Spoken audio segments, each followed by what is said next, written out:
Hey mga bros, ito big trade dito neto ni Jericho Cruz to Converge Fiber Xers, tapos Mikey Williams naman to San Miguel Beermen. So unahin muna natin dito kay Jericho Cruz. So bakit ba ay kailangan i-trade pa ito ng SMB knowing na maganda naman ang momentum ni Jericho dito sa SMB. Tapos siya pa yung nag-finals MVP, di ba? Mga kabros ng finals stint ng San Miguel Beermen. Pero yun nga, dahil kahit naman mag-finals MVP ka dito sa SMB, talagang mati-trade ka kahit ilang awards pang makukuha mo dito. At katulad lang, at bigyan natin ng example, Arwin Santos na trade yan and Alex Cabagnot na kahit ang daming awards na nila, talagang mati-trade ka pag business ng pag-uusapan. Pero ito kasing si Jericho Cruz, mga kabrods, ito kasi isa rin naman ito sa mga magaling na player sa SMB, pero isa rin naman ito sa mga nagiging inconsistent na player na. Yun nga, may mga times na kailangan ng SMB ang isang Jericho Cruz, pero hindi nga niya maibigay, hindi niya ma-deliver yung dating shape niya, yung dating performance ng isang Jericho Cruz. Kaya nawawala yung ng Gunners na nauubusan ng Gunners ang SMB. Imbis na pumukol na at uminit si Jericho Cruz, hindi mga kabrods, hindi niya maibigay ng todo na. Unlike dati, na kayang-kaya na itong uminit, mga kabrods. Pero okay naman, ngayong Commissioner's Cup na performance ngayon ni Jericho Cruz. So, although okay naman yung mga performances na ito, mga kabrods, pero kulang yung mga nangyayari dito sa kanya.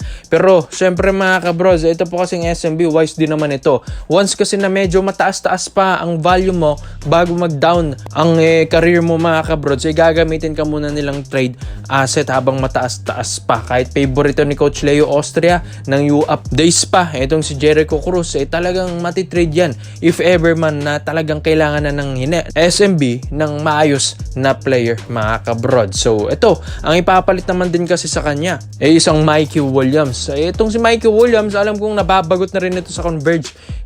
Na-hype nga nung unang Converge Fiber Xers, nasabi nila ito siguro yung magiging bagong kampiyon na ngayong season. Pero ang nangyari, mga kabrods, hindi.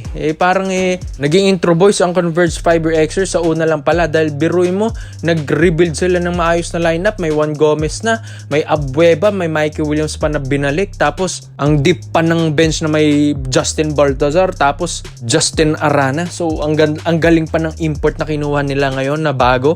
So, di ba mga kabrods, sayang. Ito pong team na ito. Siguro nga sa coach na rin ang problema. Pero yun nga, gusto kasing makakuha naman ng SMB ito pong si Mikey Williams. Gusto ko rin kasi ng SMB na talagang persahan na talagang lineup nila bago mag-playoffs round. Gusto kasi nila yung laruan nito ni Mikey Williams. Kahit sabihin natin na hirap manalong Converge Fiber Xers, pero tignan nyo naman ang performance ni Mikey Williams. Yes, alam ko na nasa coach na talaga ang problema ng Converge. Ang lakas na kasi ng lineup nila.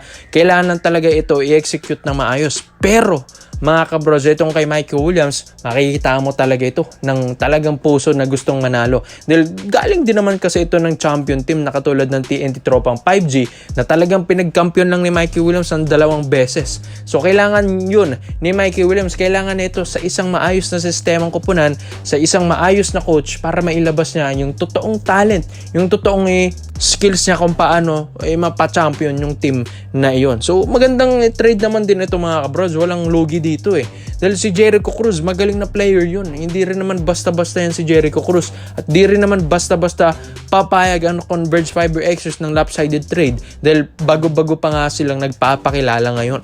Tapos ito namang sa SMB, syempre tiba-tiba sila dito kay Mikey Williams. Lalong-lalo na ito pong si Mikey, nagbalik na rin dito sa PBA and balik kondisyon na rin yan. At unting pitik lang yan, babalik at babalik yung laro na ito Kaya ikaw, sa tingin nyo mga brods, sino ba ang lugi sa trade? Or sa tingin nyo, fair lang ba ang trade na ito? Kung mangyari man, Jericho Cruz to Converge and Mikey Williams to SMB, komento mo lang po nyo dito mga brods, sa isa natin yan. Dito naman po tayo sa kakabilang balita naman natin, mga kabrods. Itong 6'1" guard na si Cassius Mo Martin, isa nga ito sa mga namamata ngayon ng Barangay Nebra San Miguel na madadraft nila ngayon 2026 or 2027. Alam din naman natin kasi ito pong si Cassius Mo Martin, ang Canadian-Filipino na ito, ay naglalaro ngayon sa MPBL. Yes, mga kabrods. So guess what, saan? Abra Weavers. Siyempre mga kabrods, ang Abra, ang laki talaga ng budget ng Abra, di ba? Ang lalakas pa ng mga players na mga kinukuha nila. Tapos itong itong Phil Ampa or Phil Canadian na ito pong si Cassius Mo Martin na hindi rin pala basta-bastang player. Well, bago ito maglaro dyan sa MPBL, ay naglaro muna ito ng Canada, ng Taiwan at Macau, mga kabrods. At kung makikita nyo naman yung highlights nito ni Cassius Mo Martin, talagang isang explosive na point guard eh. Kaya ang ganda nga ng performance ng Abra Weavers ngayon dahil itong si Cassius Mo Martin ang isa nga sa mga first 5 nila. Paano ba naman kasi 6'1" na napakabilis? Ang ganda ng fundamentals, ang ganda ng skills, ang ganda ba ng pagiging guard vision neto ni Cassius Mo Martin. Hindi lang siya talagang parang ISO player eh. Kumbaga team player rin. Mga kabrods, ang dami na itong pinahihirapan ngayon sa MPBL. Sabi nga nila, parang overrated na player na ito, parang hindi na bagay sa MPBL, parang pang PBA na rin ito eh. So hinog na mga kabrods, tapos ang bata pa. Kaya ang Hinebra ngayon ay nakatingin ngayon kay Cassius Mo Martin. Kung hindi man makapaghintay ang Hinebra, pwede nilang ma-recruit ito dahil pwede ito magpa free agent lang ng saglit dito sa MPBL kung saan hindi muna siya pipirma ng ibang kupunan and pwede itong ma-recruit ng Hinebra at ma-sign.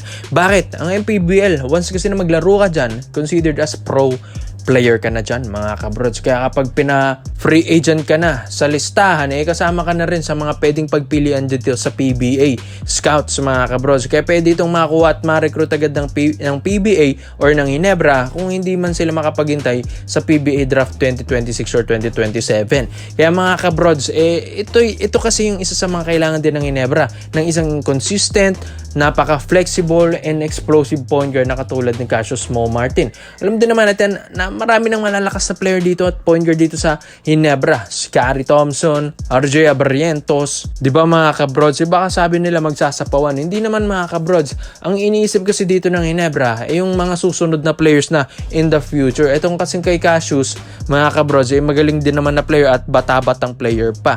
Kaya pwede ito maging future star ng Hinebra in the making and alam natin na ano yung maibibigay nito sa table. Mga kabrods, kaya na itong rebounds, kaya na itong umassist, kaya na itong pumuntos at gumawa ng spasyo para sa kanya. Ang galing pa na player, mabilis pa na player, and mataas pang vertical, mataas pa tumalon. Dunker rin, one of the best dunker na point guard ito ngayon sa MPBL itong si Cassius Mo Martin. Kaya ang galing nga ng Abre. Bruin yung gagaling ng mga scout management nila dyan dahil ang gagaling ng mga players na mga kinukuha na nila.